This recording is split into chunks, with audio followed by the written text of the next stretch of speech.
Hi hello friends, welcome back to my channel Nitin Kolluru. ఇంతవరకు కూడా మన ఛానల్ ఎవరైనా సబ్స్క్రైబ్ చేసుకోకపోతే సబ్స్క్రైబ్ చేసుకొని పక్కన ఉన్న బెల్ ఐకాన్ని కూడా యాక్టివేట్ చేసుకోండి. సో నేను పెట్టే ప్రతి అప్డేట్ కూడా మీ దగ్గర వస్తుంది. సో ఈ వీడియో చూసే ముందు ప్రతి ఒక్కరికి చిన్న రిక్వెస్ట్ ఏంటంటే, ఈ వీడియోని ఎండ్ వరకు చూసుకున్నట్టయితే మీ ఐఎంఎస్టీ ఏదైతే అన్ని బ్రాంచెస్కి కామన్గా ఉన్నదో డిప్లొమాలోని 5th సెమిస్టర్కి సంబంధించి అది ఈజీగా క్లియర్ అవుతుంది.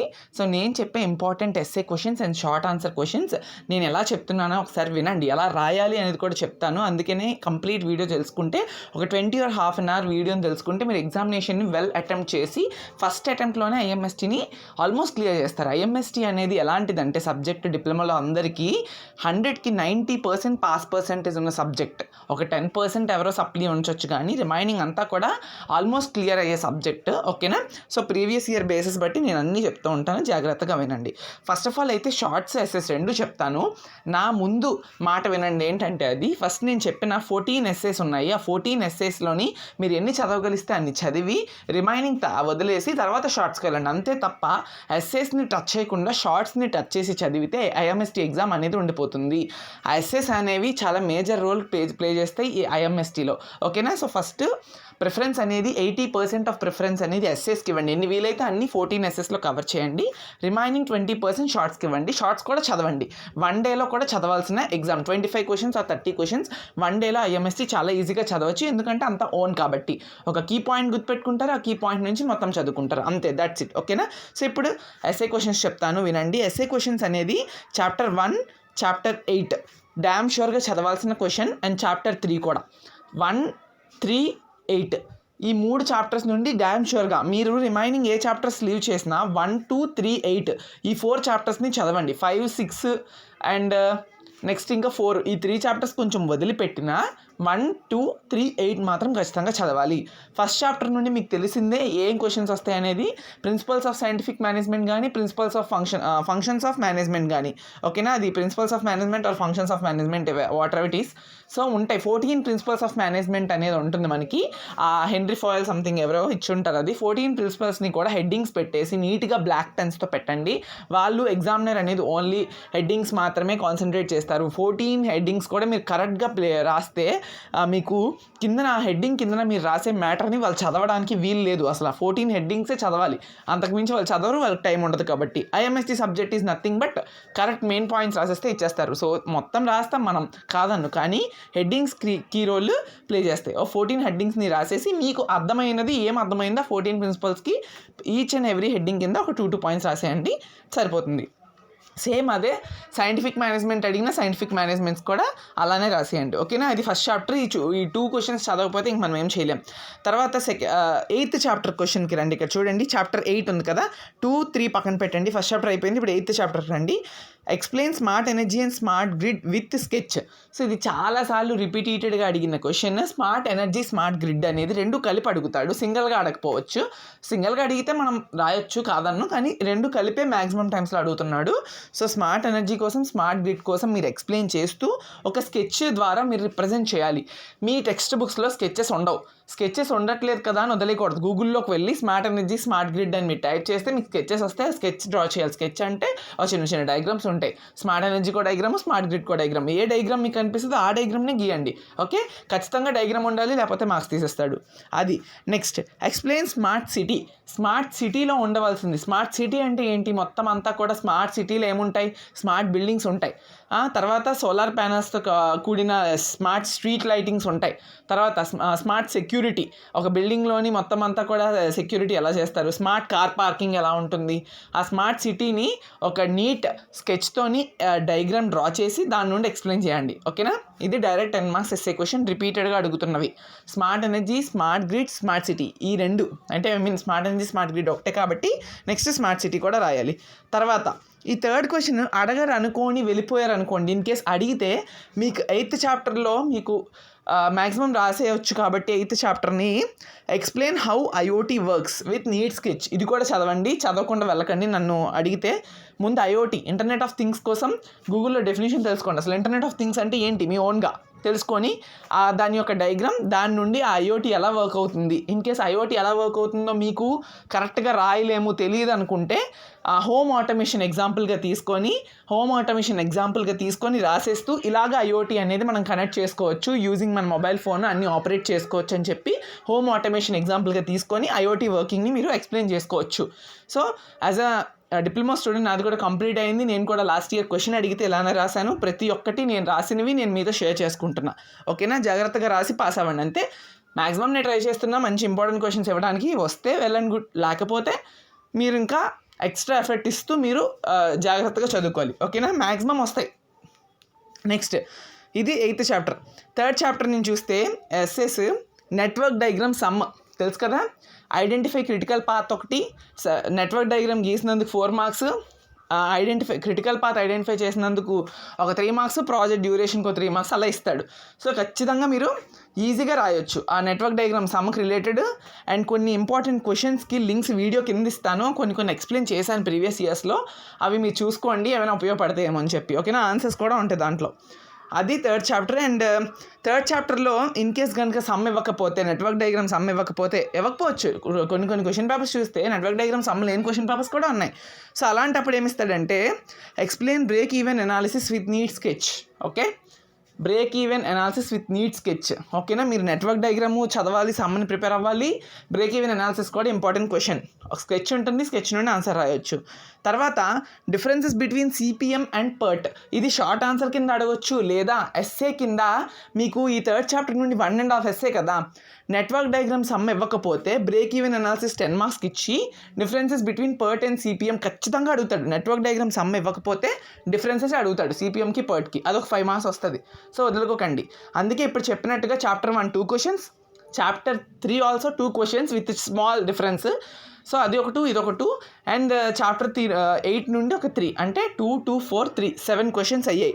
ఇంకా చాప్టర్ 2 నుండి రిమైనింగ్ 3 చదివితే 10 అయిపోతాయి. ఆ 10 క్వశ్చన్స్ నుండి మ్యాక్సిమం మీరు మంచి స్కోర్ చేసుకోవచ్చు. అదేంటంటే చాప్టర్ 2 నుండి process of decision making flow chart ఉంటుంది. ఆ ఫ్లో చార్ట్ చూసుకొని మీరు ఎక్స్ప్లెయిన్ చేయండి. ఇండస్ట్రీస్లోని ఒక మేనేజర్ కానీ ఒక ఎంప్లాయ్ కానీ ఎలాగ డెసిషన్ మేకింగ్ తీసుకుంటే అండ్ ఇండస్ట్రీలోని బిజినెస్ మొత్తం కూడా మంచిగా వెళ్తుంది అని చెప్పేసి ప్రాసెస్ ఆఫ్ డెసిషన్ మేకింగ్లో మనకి క్లియర్ కట్గా టెక్స్ట్ బుక్లోనే ఎక్స్ప్లెయిన్ చేస్తున్నాడు. ఎవరికైనా అర్థం కాకపోయినా కూడా ఫ్లో చార్ట్ని చూస్తూ కూడా రాయొచ్చు. ఓకేనా, next question job analysis, job description, job specification. ఈ మూడిటి నుండి 2 కానీ లేదా 3కి 3 కానీ లేదా ఒకటే కానీ డైరెక్ట్ 10 మార్క్స్ కింద కానీ, ఏ బిట్ బి బిట్ కింద కానీ, షార్ట్ కింద కానీ ఎలా అయినా అడగొచ్చు. కాబట్టి ఆ 3 చదువుకోండి.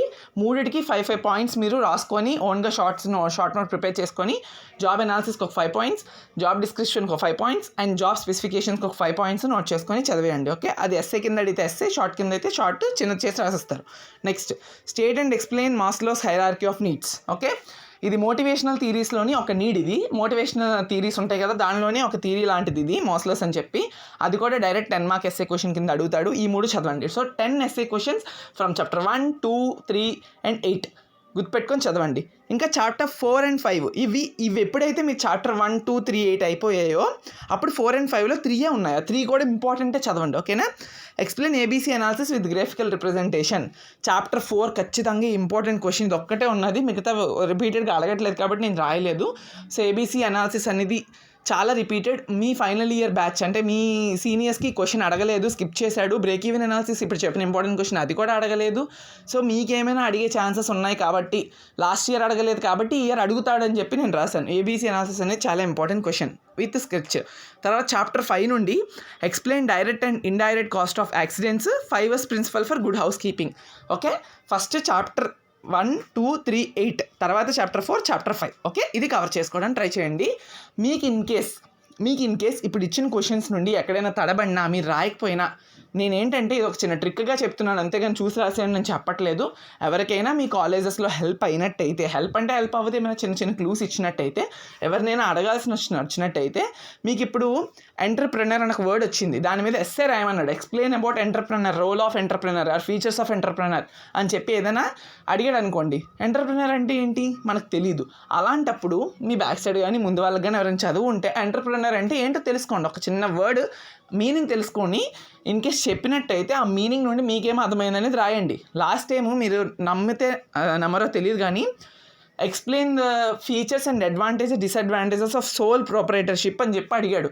Only before examination sole proprietorship యొక్క మీనింగ్ మాత్రమే నాకు తెలుసు. దాని నుండి అడ్వాంటేజెస్, డిసడ్వాంటేజెస్ అండ్ ఫీచర్స్ అన్నీ కూడా ఓన్గా అప్పుడు ఆలోచించి రాయాల్సి వచ్చింది. సో అలానే మీకు ఐఎంఎస్టీలోని ఆ మీనింగ్ తెలిస్తే చాలు, మీరు ఎన్ని విధాలైనా ఆలోచించవచ్చు. ఎవరికి తెలియదు చెప్పండి, ఇండస్ట్రీస్ కోసం, మేనేజ్మెంట్ కోసం ప్రతి ఒక్కరు రాస్తారు. సో అది నేను చెప్పాలనుకుంటుంది. సో మీనింగ్ తెలుసుకుని రాయండి. ఫస్ట్ ఎస్ఎస్ మీద కాన్సన్ట్రేట్ చేయండి అండ్ దెన్ బ్లాక్ పెన్ వాడండి. ఖచ్చితంగా బ్లాక్ పెన్ అండ్ డయాగ్రామ్ ఉన్న ఆన్సర్స్కి ఖచ్చితంగా డయాగ్రామ్ నెసెసరీగా డ్రా చేయాల్సి వస్తుంది. ఇది ఎస్ఏ క్వశ్చన్స్ కోసం. ఓకే, షార్ట్ ఆన్సర్ క్వశ్చన్స్ అనేది ఖచ్చితంగా మీరు మళ్ళీ చాప్టర్ 8 నుండి, చాప్టర్ 7 నుండి, చాప్టర్ 1 నుండి, ఈ 3 చాప్టర్స్ నుండే 5 షార్ట్ ఆన్సర్స్ వస్తున్నాయి. వాటి నుండే నేను షార్ట్ ఆన్సర్స్ ఇచ్చాను. దీనికి నేను ఎక్స్ప్లెనేషన్ ఇవ్వాల్సిన అవసరం లేదు. చాప్టర్ 8 మాత్రం short answers dead easy. 2 short answer questions ఎవరైతే చాప్టర్ 8 చదవరో వాళ్ళకి 6 మార్క్స్ లూజ్ అయిపోతారు. చాలా డెడ్ ఈజీ, ఓన్గా రాయొచ్చు. చాలా అంటే చాలా ఈజీ.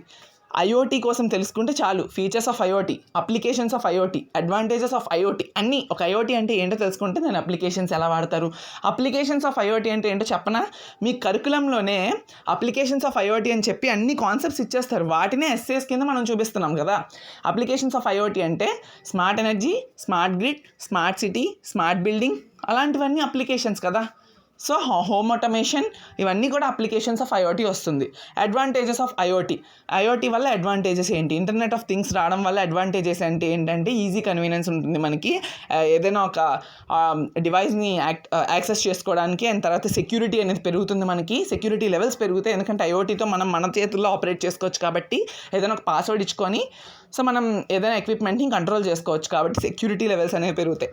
సో ఇవన్నీ కూడా అడ్వాంటేజెస్ కింద వస్తూ ఉంటాయి. సో ఇలాంటివన్నీ ఓన్గా రాయాలి. అండ్ కాంపోనెంట్స్ ఆఫ్ ఐఓటీ అంటే ఇంటర్నెట్ ఆఫ్ థింగ్స్ అనేది మనం వాడుతున్నప్పుడు ఆ కాన్సెప్ట్ని ఆ ఐఓటీలో ఏమేమి కాంపోనెంట్స్ వాడుతున్నాం. సో అది అలానే ఇప్పుడు కమ్యూనికేషన్ బ్లాక్ డయాగ్రామ్ ఉందనుకోండి, మీ అందరికీ తెలుసు. అంటే చాలామంది తెలియపోయి ఉండొచ్చు. ఈసీ వాళ్ళకైతే మెయిన్గా తెలుస్తుంది, రిమైనింగ్ వాళ్ళకి తెలీదు. సో ఏదైనా ఒక డివైస్ మనం చూసుకున్నామంటే దాని నుండి ఏమేమి వాడుతున్నాం. టీవీలో ఉన్నాయనుకోండి, టీవీ పార్ట్స్ ఏంటి అని అడిగితే ఏమేమి రాస్తారు, మదర్ బోర్డు, ర్యామ్, రోమ్, అలా ఏమో సంథింగ్ కంప్యూటర్ పార్ట్స్ అడిగి అలా రాస్తారు. టీవీ వదిలేయండి. సో అలానే ఐఓటీ యొక్క కాంపోనెంట్స్ ఏంటంటే కొన్ని ఉంటాయి, వాటిని రాయండి. ఓకేనా. నెక్స్ట్ తర్వాత ఈ ఇంపార్టెంట్గా ఫీచర్స్ ఆఫ్ స్మార్ట్ బిల్డింగ్స్ అని చెప్పి ఒక క్వశ్చన్ అడుగుతున్నాడు, అది చదువుకోండి. స్మార్ట్ బిల్డింగ్స్లో ఫీచర్స్ ఏముంటాయి, ఓకేనా, అది మీరు రాయాలి. చాప్టర్ 1 నుండి functions of management, importance of managerial skills, ఆ తర్వాత బిజినెస్, కామర్స్, ట్రేడ్ కోసం డెఫినిషన్స్, ఈ 3. చాప్టర్ 8 అస్సలు వదలకండి. చాప్టర్ 7 మీరు చూసుకోవచ్చు. ఇంకొకటి ఇంకా నేను రిమైనింగ్ అన్ని మీకు ఎక్స్ప్లెయిన్ చేయాల్సిన అవసరం ఉండదు. మీరు ఆన్సర్స్ క్వశ్చన్స్ చూసుకొని మీరు ప్రొసీడ్ అవ్వచ్చు. మీకు టైం లేకపోతే నేను ఏం చెప్పాను already, chapter 1, 2, 3, 8 essays along with chapter 1, 7, 8 shorts, ఇవి చదవండి. రిమైనింగ్ స్కిప్ చేయొచ్చు. ఓకేనా. టైం లేకపోతే, టైం ఉంటే ఇవన్నీ చదువుకోండి, మ్యాక్సిమం మార్క్స్ గెయిన్ చేసుకోవచ్చు. సో ఏవైనా ఎస్సేస్ వచ్చినప్పటికీ డయాగ్రామ్ ఉన్నదానికి డయాగ్రామ్, హెడ్డింగ్స్ ఉన్నదానికి హెడ్డింగ్స్ని హైలైట్ చేయడం, సబ్ హెడ్డింగ్స్ ఉన్నదానికి సబ్ హెడ్డింగ్స్ బ్లాక్ పెన్స్తో హైలైట్ చేయడం. అండ్ ఐఎంఎస్టీ పాస్ అవ్వడానికి ఇంకోటి ఏంటంటే షార్ట్ ఆన్సర్ క్వశ్చన్స్ని పెద్దగా రాయాల్సిన అవసరం ఏమి ఉండదు. 3 or 4 పాయింట్స్ మీరు ప్రతి క్వశ్చన్ నుండి, ఇప్పుడు నేను ఎన్ని ఇచ్చాను షార్ట్స్, ఒక 20 షార్ట్స్ ఇచ్చి ఉంటాను. మీకు కనుక గుర్తుంటే, అంత మెమరీ పవర్ ఉందనుకుంటే 20 షార్ట్స్కి ఒక్కొక్క షార్ట్కి 3 పాయింట్స్ చదువుకొని వెళ్ళిపోతే అట్లీస్ట్ 5 to 6 షార్ట్స్ అటెంప్ట్ చేస్తే మీకు 12 to 15 మార్క్స్ మధ్యలో వస్తాయి. అక్కడే మీకు half of the pass marks మీరు గెయిన్ చేసేస్తారు. సో అందుకు చెప్తున్నా 3 points or 4 points are enough IMST pass అవ్వడానికి. సో అందుకనే ఒక దాన్ని గుర్తుపెట్టుకొని రాయండి. అర్థమైంది కదా. ఓన్గా బట్టి అయితే కొట్టకండి, అస్సలు మగప్ చేయకూడదు. ఓన్గా రాయాలి. మన మెమరీ పవర్ యూజ్ చేయకూడదు ఎక్కువ దీనిలోని. మెమరీ అంటే గుర్తుపెట్టుకోకూడదు ఎక్కువ, ఓన్లీ మనం ఓన్గా రాయడానికి ట్రై చేయాలి. ఓకేనా. సో ఇది అంతే. ఇంకా ఫస్ట్ నేను చెప్పిన టిప్స్ అన్నీ ఫాలో అవుతూ చదవండి. ఎదుగోండి, మీకు కనిపించకపోతే ఒకసారి చూసుకోవచ్చు. నేను ఇంపార్టెంట్ కొన్ని వీడియోస్ ఉన్నాయి, ఆ వీడియో లింక్స్ అనేవి ఇస్తాను. స్మార్ట్ సిటీ కోసం ABC analysis, important network diagrams, break even analysis, అవన్నీ కూడా ప్రీవియస్ ఇయర్స్లో చేస్తున్నాను. ఎవరైనా చూడకపోతే చూసేయండి. Thank you for watching this video. ఇప్పటివరకు కూడా ఎవరైనా సబ్స్క్రైబ్ చేసుకోకపోతే సబ్స్క్రైబ్ చేసుకొని మీ ఫ్రెండ్స్కి కూడా షేర్ చేసుకోండి. Thank you.